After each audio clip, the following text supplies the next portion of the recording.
Hello everyone, welcome to Swatirashmi creation. आमे चतुर्थ श्रेणी आमे ओ आम परिवेश बहिर एकादश अध्यायर आम जीवन रे माटी प्रसंगटीर अभ्यास करिबा। अभ्यास 1 नंबर। माटी नथिले कौन होइथांता? माटी नथिले जीव जगत ओ उद्भिद जगत नथांता, चाष कार्य होई पारु नथांता, माटी तियारी विभिन्न दरकारी जिनिस तियारी होई पारु नथांता। 2 नंबर। नीतिदिनिया जीवन रे व्यवहार करुथिबा माटी तियारी जे कौनसी तीनोटी जिनिसर चित्र कर। 3टी माटी तियारी जिनिसर चित्र हैला माठिया, सुरेई, झुणादानी। 3 नंबर। पार्थक्य लेख। क दोरसा माटी ओ मटाळ माटी। दोरसा माटी मटाळ माटी। मटाळ माटी सहित बाली मिसी दोरसा माटी हुए।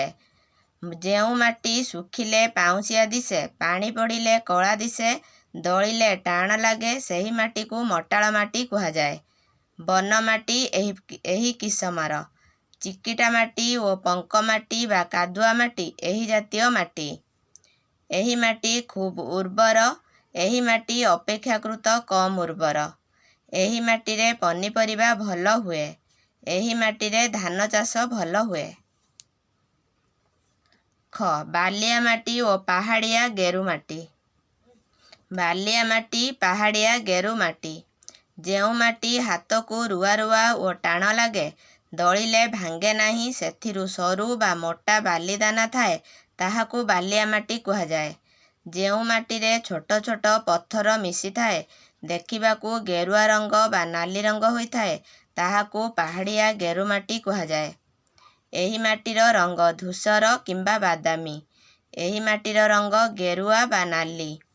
एही माटी रे नड़िया, काजू बादाम आदि फसल भल हुए। एही माटी रे फसल भल हुए नाही। एही माटी समुद्र कूल ओ नई कूल रे बेसी थाए। एही माटी पहाड़िया अंचल रे बेसी देखा जाए। 4 नंबर। ह्यूमस कौन? एथिरे कौन थाए? ह्यूमस एक प्रकारर जैविक सार। एथिरे पशुपक्षींकर मल ओ गछर पत्र पचासढ़ा अंश मिसी थाए। 5 नंबर। वर्तमान जिया चाष उपरे एते गुरुत्व दिया जाउछि काहेकि? जिया माटी रे रही जमी को फसफसिया ओ वायु चलाचल उपयोगी करे। फसफसिया माटी रे गछर चेर माटी भितर को जाई खाद्य सार संग्रह करुथिबारु भल फसल हुए। तेणु जमीरु अधिक फसल उत्पादन पाई वर्तमान जिया चाष उपरे गुरुत्व दिया जाउछि। 6 नंबर। संभाव्य उत्तर गुड़िक मध्यरु ठीक उत्तरटी बाछ, ता पाखरे ठीक चिन्ह दियो। क केउ प्रकारर माटी रे फसल भल बढ़े? क 1 पट्टू माटी, बालिया माटी, दोरसा माटी, मटाळ माटी। पट्टू माटी। ख माटीर उर्वरता अनुसारे केउ सज्जीकरणटी ठीक? 1 पट्टू, मटाळ, दोरसा। पट्टू, दोरसा, मटाळ। पट्टू, बालिया, दोरसा। पट्टू, बालिया, मटाळ।